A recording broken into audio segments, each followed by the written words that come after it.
السلام عليكم ورحمة الله وبركاته. كسو دواada YouTube channel keena Somali Youth Scholars. طبعا hadii ay tahay marka kugu horeysa nasoo booqatay soo dhaw mar labaad ayaan ku leenahay. YouTube channel keena waa YouTube channel aan ugu talagalnay in aan ku caawino dhalinta Soomaaliyeed oo aan ugu soo gudbino deeqada waxbarasho iyo waxyaabaha la midka ah.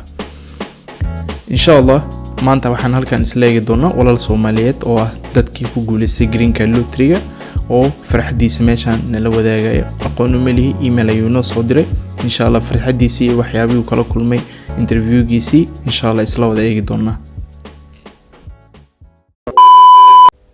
All right, and insha Allah message-kiisa isla wada eegno. Wuxuu ku bilaabay assalaamu calaykum dhamaan bahda Somali Youth Scholars.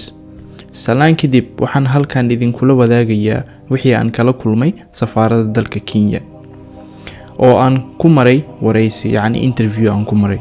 Case number-keyga wuxuu ahaa 2021 AF 0007.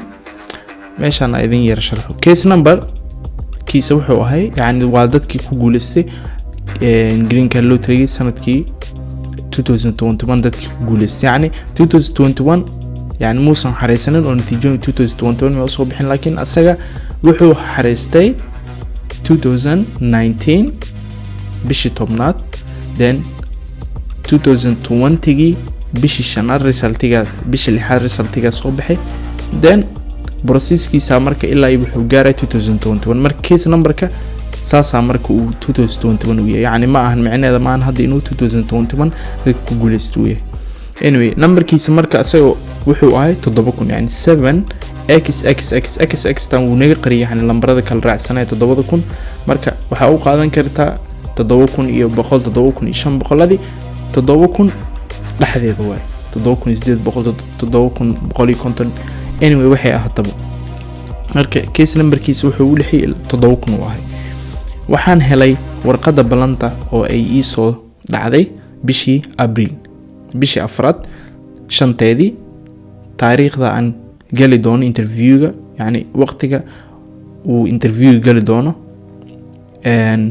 waxay ahayd bishii May bishii shanaad 10keedii. bishii April uu soo dhacay warqada balanta inuu gali doono interviewgaasi bishii afraad balantana waxa uu gali doona bisha shanaad. okay waxaan haystay muddo hal bil ah in aan isku diyaariyo. markii ayaa isdiyaaris galay oo aan visa aan dalka Kenya ku tago raadiskiisa aan galay. visa dalka Kenya uu ku tago ayuu raadiskiisa galay. dabcan laga yaabo inuu Muqdisho joogo Hargeysa joogo ma garanaa meesha joogo. iyo warqadihii ay safaaradda iga rabtay ayuu diyaariskeeda galay inuu raadiyo.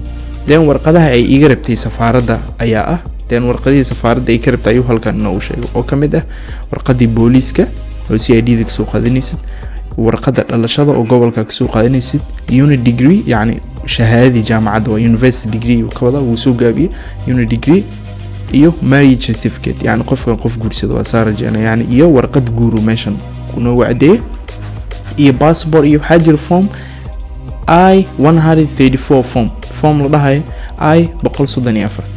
formkan waxa waaye badanaa dadka safaaradda Kenya ku galay interview 100% waa la soo weydiiyaa formkan Kenyaati waxa halbay formkan waxa waaye waa form qof joogo dalka Mareykanka adigu ku soo qoraya uu leeyahay qofkan markuu inta imaado muddada uu shaqalaantay uu magaalada ku cusub inuu ku caawin doono uu meeshaas ku soo cadeynaa. marka wuxuu soo gelinayaa meeshaas mishaaraadka bishii uu qaato, warqadii canshuurada dawladda ku bixiyo waxyaabahaas inuu adiga soo habeenaya uu ku soo diraya.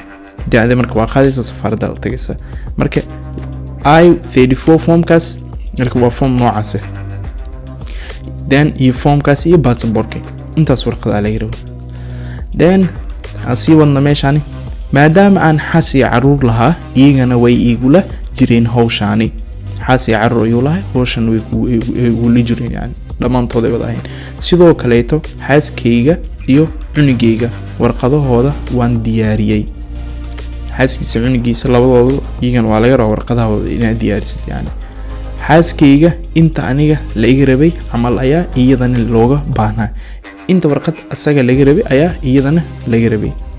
يعني warqad booliis idan oo lagu baahan warqad dhalasho lagu baahan yahay warqada guurka labadooda ka dhaxaysa passport sidoo kale waajib ah formkaasna I34 labadooda qof ka dhaxaysa family dhan loo soo qoray then wuxuu dhahay laakiin cunugeena waxa laga rabay oo kaliya passport wuxuu ahaa 2 jir cunugooda passport kaliya laga rabay yani booliis waxa loo maray cunugeena waa 2 sano jir okay ugu dambeyn Kenya ayaan gaarnay يعني dalka Kenya ayaa tagan xilligii interview ayaa la gaaray oo safaaradda tagaleen saacada balanta waxay ahayd 2 saac subaxnimo ayuu safaaradda in balanta laga qaaday ee ahayd laakiin waxaan halkaas sii gaaray subaxdii 6 barkii 12 bar subaxnimo aroortii ayaan meesha sii gaaray safaaradda iridii safaaradda ayaan kula kulmay dad aniga camal ah oo interview sugaya waxaan tagay albaabka koowaad oo uu joogo booliis Kenyan ah oo waxaan weydiiyay goorta gudaha aan galayo wuxuu igu dhahay waa soo dhaqsatay mudane ee anaga ku wacayna ee sug markii ay ahayd 1 saac iyo 20 daqiiqo ayaa la ii wacay aniga iyo reerkeygii waan la baaray oo ilaa 3 albaab baa iskaga gudubnay telefoon iyo wixii aan wadanay oo dhan ayaa nagala reebay oo waxa uu la galnay safaaradda warqadihii iyo lacagtii safaaradda warqadii iyo lacag bisay la galeen inta kadib booliis Kenyan ayaa inoo wacay oo wuxuu inoo tilmaamay qolka ayaa tagnay oo waxa ina soo dhaweysay gabar Kenyan waxaan niyada iska dhahay matan baa idin wareysan rabto laakiin sidaa ma ay dhicin oo waxay inaga codsatay inaan siino wixii warqad ah oo aan hayno warqadii documentska ay naga qaadatay then waan ku wada wareejinay warqadaha dhamaantooda copy original warqadii copy original bixinina waan ku wada gabadha ku wareejinay kadib waxay inoo sii dirtay daaqad kale oo lacag fiisaha lagu bixinayo meesha ayaan tagnay aniga iyo xaaskeyga iyo wiilkeyga yaraa waxaan shubnay lacag dhan ilaa 930 يعني على قف $330 waa lacagta fiisaha daasas ugu sii diyaarso marka bixinay ayaa nala siiyay number oo waxa inagula dhahay halka fadhiista oo magaciina suga then lacagta bixinay halkaas fadhiista nala lahay 30 daqiiqo kadib waxa inoola wacay oo magaciini ayaa soo baxay waa loo wacay 30 daqiiqo kadib oo magacooda ayaa kor ka soo baxay waa loo yeeray waxa inoogala wacay qolka 12 hadda ay sheeko ku tahay qofka nawareysan doonana waa naag Kenyan yani dumar oo Kenyan man American ayana wareysan doon then meeshan wuxuu ku soo qoray CO yimi yani CO waxa waa chief officer yani qofka wareysan doona chiefka oo xafiiska jooga yimi qofka la wareysan doona yani wiilka Soomaalida marka ku wareen marka su'aal la weydiiyay wiilka Soomaalida waxa weydiinaya chief officer xafiiska qofka jooga hello master blah blah يعني magaciisa muusan noo soo qorin laakiin meesha noo tilmaamo how are you doing sidee tahay wuxuu ku dhahay wiilka Soomaali fiican mahadsanid then waxa la weydiiyay wax caawinaada ma rabtaa dhanka luqadda Soomaali kale ayaa nala joogto oo in kala dhaxgalaysa yani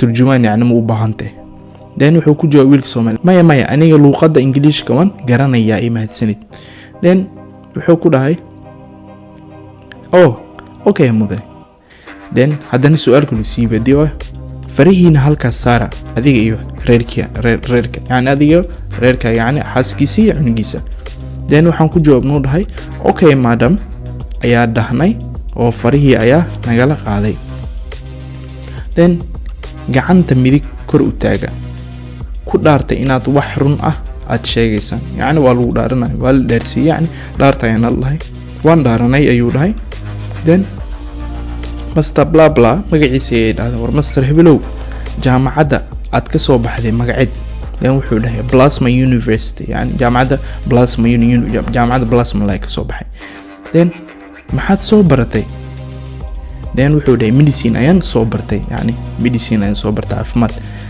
ajiib yani hadda doctor ayaa tahay oo waa naga wada sareysaa yani hadda dhakhtar ayaa tahay waa naga wada sareysaa ayuu dhahay wayna qososhay then waxaan ku jawaabuu dheh qofna kama sareeyo madam mahadsanid. Then haddana wuxuu dheh xaaskeyga ayay su-aal weydiin bilowday. Then waxay ku dhahday inaad nin kale soo guursatay ayaan filayaa. Ma sax baa? Then xaaskiisa ayaa waxay dhahday maya. Then waxay dhahday maxaad rabtaa inaad qabato markaad USA aad tagto? Marka USA tagto maxaad rabtaa inaad qabatid?